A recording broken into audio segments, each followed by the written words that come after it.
High, আমি Dalia. Welcome back to my channel Dalia ডিমসে তোমাদের সকলকে ওয়েলকাম জানিয়ে তোমাদের জন্য আজকে একটা নিউ ভিডিও নিয়ে চলে আসলাম। তোমরা সবাই কেমন আছো? আশা করছি ভালো আছো, আমিও ভালো আছি। দেখতে থাকো আজকে একটা নিউ ভিডিও, মনসা মায়ের মন্দিরে একটা নিউ ভিডিও তোমাদের সাথে শেয়ার করবো, তার জন্য চলে আসলাম। আজকের ভিডিওটা করাটা শুধুমাত্র তোমাদেরই জন্য। তোমরা অনেকবার অনেক রকম কোশ্চেন আমাকে করেছো, আমি সময় পাচ্ছিলাম না তোমাদের সাথে শেয়ার করার। আজও আমার সময় ছিল না। এখন আমি সন্ধ্যেবেলায় ভিডিওটা শুট করছি, হয়তো তোমরা কালকে ভিডিওটা দেখতে পাবে। অবশ্যই ভিডিওটা লাস্ট পর্যন্ত সবাই দেখো। তোমাদের প্রশ্নের জন্য, তোমাদের জন্য আমি কিন্তু আজকে ভিডিওটা করছি। মানে এতটাই ব্যস্ত আছি এখন এই কিছুদিন, তো সেই জন্য ঠিকঠাক ভাবে তোমাদের সাথে ভিডিও আমি শেয়ার করতে পারছি না। ছোটখাটো একটা করে ভিডিও ব্লগ তোমাদের সাথে দেওয়ার চেষ্টা করছি। তো যাই হোক, এখন আমি ভিডিওটা এমন সময় শুট করছি যে সময় প্রার্থনা হচ্ছে আমাদের গুরুদেবের আশ্রমে। তো গুরুদেবের আশ্রমে এখন প্রার্থনা হচ্ছে, কিন্তু আমার অন্য টাইমই নেই যে ভিডিওটা শুট করার। আমি জাস্ট আধ থেকে 1 ঘন্টা তোমাদের জন্য বের করেছি, শুধুমাত্র তোমাদের জন্য এই ভিডিওটা শুট করব তোমাদের জন্য। সেই জন্য আমি এই টাইমটা বের করেছি। চলো বেশি বক বক না করে তোমাদের সাথে আসল কথায় আসি এবং তোমাদের প্রশ্নের কিছু উত্তর দেবো। তোমরা যেগুলো আমাকে খুব রিকোয়েস্ট করেছো জানার জন্য, অনেকবারই তোমরা বলেছো যে তোমাদের কোশ্চেন যেন আমি রিপ্লাই দিই। তো অবশ্যই আমি রিপ্লাই দিতে চলে আসলাম। দেখেছি কিন্তু রিপ্লাই দেওয়া আমার সময় হচ্ছে না। তো যাই হোক, তোমরা পুরো ভিডিওটা লাস্ট পর্যন্ত দেখো। তো আমি সমস্ত কমেন্ট পড়ি, আমি রিপ্লাই দেওয়ার চেষ্টা করি, কিন্তু টাইম হয়ে উঠছে না, তো সেই জন্য দিতে পারছি না। তো যাই হোক, একটা দিদিভাই কমেন্ট করেছে, দিদি ভাই 15 আগস্টের পরে যাবো। তো আমি বলবো, দেখুন 15 আগস্টের পর বলতে 17 আগস্ট হচ্ছে মায়ের মন্দিরে বিশেষ পুজো, মায়ের বাৎসরিক পুজো। তো সেই সময় গেলে আপনারা মায়ের মন্দিরে পুজো দিতে পারবেন, মনস্কামনা জানানোর থাকলে জানাতে পারবেন। আর বাকি টাইমগুলোতে এখন তারপরে যে মন্দির খুলে যাবে ভালোভাবে, সেটা আমি কিন্তু এখন কিছুই বলতে পারবো না আপনাদের সাথে। তবে এটাই বলতে পারবো যে 17 আগস্ট মায়ের মন্দিরে বাৎসরিক পুজো আছে। সবাই চাইলে সেদিন গিয়ে মাকে পুজো দিতে পারবেন। আরেকটা কমেন্ট করে নেবো, সামান কি বোন একটু বলবে, আমার মানত করার আছে, একটু জানাবে। তো অবশ্যই জানাবো। তো সামানটা হচ্ছে মায়ের কাছে। সামানের ব্যাপারটা বলতে গেলে, তোমরা মন্দিরে গেলে তোমরা সামানের ব্যাপারটা ভালোভাবে জেনে যাবে। তোমরা যদি 17 আগস্ট মায়ের মন্দির যেতে চাও, অবশ্যই যেতে পারো। সেদিন কিন্তু সামানের ব্যাপারটা তোমরা জেনে যাবে। মানতের জন্য সামান নেওয়া, তবে সেবিকা মা যদি মনে করেন সামান কাউকে দেওয়ার আছে, তবেই কিন্তু উনি দেন। সামান চাইলে গিয়ে পেয়ে যাবে না তোমরা।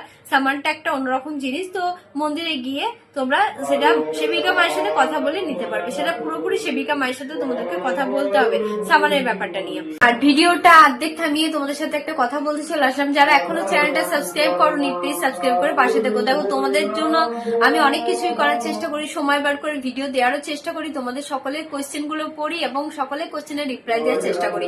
তাই আমার কথাটা তোমরা সবাই রেখো, প্লিজ চ্যানেলটাকে সাবস্ক্রাইব করে আমার পাশে থেকো। আর যারা ভিডিওটা নতুন দেখছো, তাদেরকে বলবো একটা লাইক দিয়ে আমার পাশে থেকো, কমেন্টে জানিও তোমাদের মতামত। আর চ্যানেলটাকে যদি এখনো সাবস্ক্রাইব না করে থাকো, প্লিজ সাবস্ক্রাইব করে আমার পাশে থেকো। তো চলো, আবার নেক্সট একটা কমেন্টে রিপ্লাই দেবো।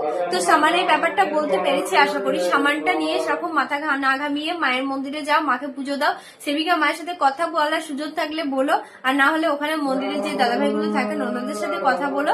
তো ওনারা যদি তোমাকে সেবিকা মায়ের সাথে কথা বলিয়ে দেয়, তো অবশ্যই তুমি সেবিকা মায়ের কাছ থেকে জেনে নিতে পারবে সামানের ব্যাপারটা। অনেকবারই আমি দেখেছি এটা, যে অনেক মায়ের মন্দিরে যে ভক্তরা আসেন, যে মন্দিরে মাকে পুজো দেওয়ার পর যাদের সমস্যা থাকে, তো তারা কিন্তু সামান নিতে পারে। তো সেই জন্য এটা সেবিকা মা পুরোপুরি যদি মনে করে দেবেন, তো তোমাকে দিতে পারে।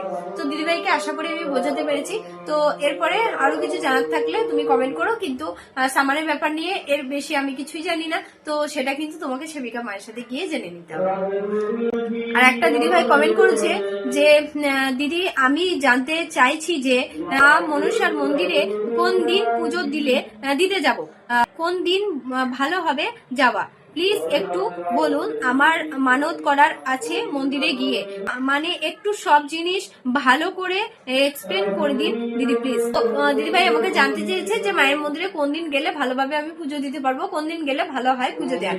তো মায়ের মন্দিরটা যেহেতু এখন বন্ধ, যেটা সেবিকা মা এবং মন্দির থেকে জানানো হয়েছে যে 17 আগস্টে মায়ের মন্দিরে বাৎসরিক পুজো আছে। তো সেদিন মায়ের মন্দিরে বিশেষ পুজোর আয়োজন করা হয়েছে, তোমরা সকলে যেতে পারো। আর তারপর কবে মন্দিরটা ভালোভাবে খুলে যাবে ওনারা ওনারা ঠিক জানিয়ে দেবে, তখন আমি তোমাদেরকে জানিয়ে দেবো। তো এখন পর্যন্ত মায়ের মন্দির বন্ধ আছে, কারণ মন্দিরে যেহেতু রং হচ্ছে এবং প্রতিমা রং হচ্ছে, মানে মনসা মাকে নতুন ভাবে নতুন রূপে তোমরা দেখতে পাবে। তো সেই জন্য মন্দিরে এখন রং হচ্ছে, মন্দিরে কাজকর্ম সব হচ্ছে, কারণ সামনে মায়ের মন্দিরে বাৎসরিক পুজো বড় করে মায়ের মন্দিরে পুজো করা হয়।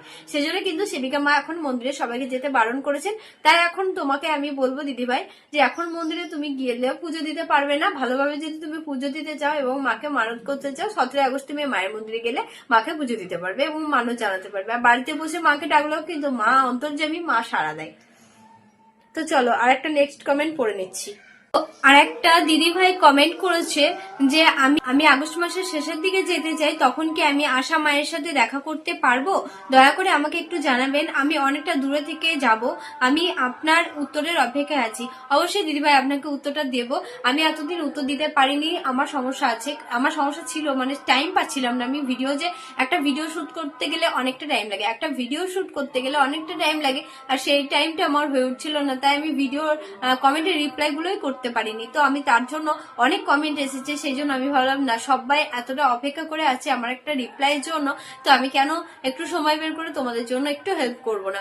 তো তার জন্য চলে আসলাম। আমার শরীরটাও ভালো ছিল না, তারপর আমি প্রচুর ব্যস্ত ছিলাম বাড়ির অনেক রকম কাজ নিয়ে। তো সেই জন্য একটু ব্যস্ত থাকার কারণে কিন্তু আমি ভিডিও করতে পারছি না, এখনো ব্যস্ত আছি। তো যাই হোক, আমি আবার চলে আসলাম তোমাদের সামনে আরেকটা কমেন্ট নিয়ে। তো আমি এখনো পর্যন্ত জানতে পারিনি আগস্ট মাসের শেষের দিকে উনি বসবেন কিনা, তবে 17 আগস্টে মায়ের মন্দিরে পুজো আছে, পুজোটা হয়ে যাক, তো তারপর উনি অবশ্যই জানিয়ে দেবেন যে উনি বসবেন কি বসবেন না, তখন আমি তোমাদেরকে ডিটেলসে জানিয়ে দেবো। তো একটু অপেক্ষা করে থাকতে হবে তার জন্য। আর 17 আগস্ট যদি মায়ের মন্দিরে গিয়ে পুজো দিতে চান, তো অবশ্যই গিয়ে যেতে পারেন যারা চাইবেন। আর তারপর কবে বসছেন না বসছেন এগুলো কিন্তু আমি এখন কিছুই জানি না। তো তার জন্য কিন্তু ভিডিও দেখতে হবে, চ্যানেলটাকে সাবস্ক্রাইব করে পাশে থাকতে হবে, আমি অবশ্যই জানিয়ে দেবো। আমি যেমন ইনফরমেশন পাই সেরকম কিন্তু আপনাদের সাথে শেয়ার করার চেষ্টা করি। তাই অবশ্যই চ্যানেলটা সাবস্ক্রাইব করে পাশে থাকবেন, আমি জানিয়ে দেবো। আর একটু অপেক্ষা তো করতেই হবে, কারণ এখন 17 আগস্টে মায়ের পুজো হওয়ার পর তবেই বোঝা যাবে যে মায়ের মন্দিরটা ভালোভাবে খুলে যাবে নাকি আবার বন্ধ হবে। তো তারপর আমি আপনাদেরকে জানিয়ে দেবো। অনেক মানুষে বলে যে মা কিন্তু খুব জাগ্রত, মাকে ফোন দিকে ডাকলেই কিন্তু মা কিন্তু সাড়া দেয়। একটা দিদিভাই এরকম ভাবে আমাকে কমেন্ট করেছিলেন কিছুদিন আগে। আবার একটা দাদা ভাইও কমেন্ট করেছিলেন যে আমি মাকে ডেকেছি। আবার একটা কমেন্ট এসেছে যে 17 আগস্টের পর কি মন্দির খুলে যাবে, তারপর গিয়ে পুজো দিতে পারবো? তো আমি তো আবারও বলছি যে আমি গিয়ে আগে আমি আগে জানবো, তারপর কনফার্ম জানাবো। কারণ 17 আগস্টের পর যে কি হবে সেটা আমরা এখনো কেউ কিছু জানি না। মন্দির ভালোভাবে খুলে যাবে নাকি মন্দির বন্ধ থাকবে না কি হবে সেটা কিন্তু এখন কিছু জানি না। তবে 17 আগস্টে পুজোটা হোক, মায়ের মন্দিরে ধুমধাম সহকারে মায়ের মন্দিরে পুজো হবে। তো সেদিন পারলে সবাই কিন্তু যাবেন মায়ের মন্দিরে। তো তার আগে কিন্তু মায়ের মন্দিরে তারপর খুলে যাবে কি খুলে যাবে না সেটা অবশ্যই জেনে আপনাদেরকে জানাবো। আর একটা দিদি কমেন্ট করেছে, দিদিটা আমার ভিডিও দেখে, যে সিথির মোড় থেকে কিভাবে যাব প্লিজ বলো বল। তো দিদি ভাই আমি তো সিথির মোড় থেকে কিভাবে যাবেন সেটা আমি ঠিক জানি না, তবে দমদম থেকে সব জায়গা থেকে তো আমি বলে দিয়েছি। তো সিথির মোড় থেকে হয়তো টোটো বা বাস তো আছেই, আপনি একটু জেনে নেবেন। এই ব্যাপারটা আমি ঠিক জানি না, তা ভুল ইনফরমেশন দিয়ে তো কোনো লাভ হবে না, তাই আমি কিন্তু সঠিকটা দেওয়ার চেষ্টা করি সবাইকে। তার জন্য আমি ঠিক বলতে পারবো না এই ব্যাপারটা সিথির মোড় থেকে কিভাবে যেতে হবে। আমাদের পাশে গুরুদেবের আশ্রম, তো সেই কারণে একটু ওখানে অনুষ্ঠান হচ্ছে, তো একটু আওয়াজ আসলে একটু ইগনোর করো আওয়াজটা। মোটামুটি আমি সব কমেন্টই পড়লাম, আর যে কমেন্ট গুলো আরো আছে তো সেগুলো সব প্রায় একই রকম কমেন্ট। তো তার জন্য আমি আর সে কমেন্টের রিপ্লাই গুলো দিচ্ছি না, তবে যতটা পারলাম তোমাদের প্রশ্নের উত্তর দিলাম, তোমাদের কমেন্টে রিপ্লাই দেওয়ার চেষ্টা করলাম। তো এভাবে পাশে থেকো, সাথে থেকো, এরকম ভাবে কমেন্ট করো। তোমাদের আরো কিছু জানার থাকলে অবশ্যই জানতে পারো। তো আমি কিন্তু সবার কমেন্টে রিপ্লাই দেওয়ার চেষ্টা করি যতটা আমি পারি। তো একই কমেন্ট বলে কিছু কমেন্টে রিপ্লাই, যেহেতু একই প্রশ্ন তাই উত্তরটা সে একই দিতে হবে বলে আমি কিন্তু আর সেই নামগুলো বললাম না। তো অবশ্যই ভিডিওগুলো কিন্তু দেখবে, সমস্ত ভিডিও দেখবে, আমার পাশে থাকবে। আর মা খুব জাগ্রত, মাকে তো আমি মন থেকে বিশ্বাস করি। আর মা যখন আছে সমস্ত সমস্যা থেকে তোমরা সকলে উদ্ধার হয়ে যাবে। তো অবশ্যই মাকে মনে প্রাণে বিশ্বাস করে ডাকো, ভক্তি করো, মাকে প্রার্থনা জানাও।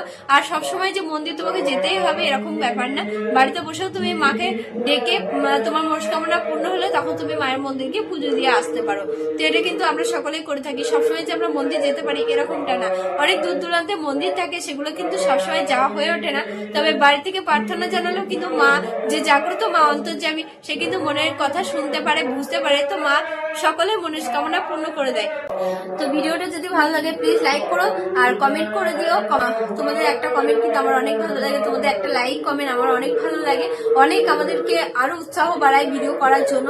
তো অবশ্যই লাইক করে দিও, কমেন্ট করো, আর চ্যানেলটা যারা নতুন আছে প্লিজ সাবস্ক্রাইব করে পাশে দেখো।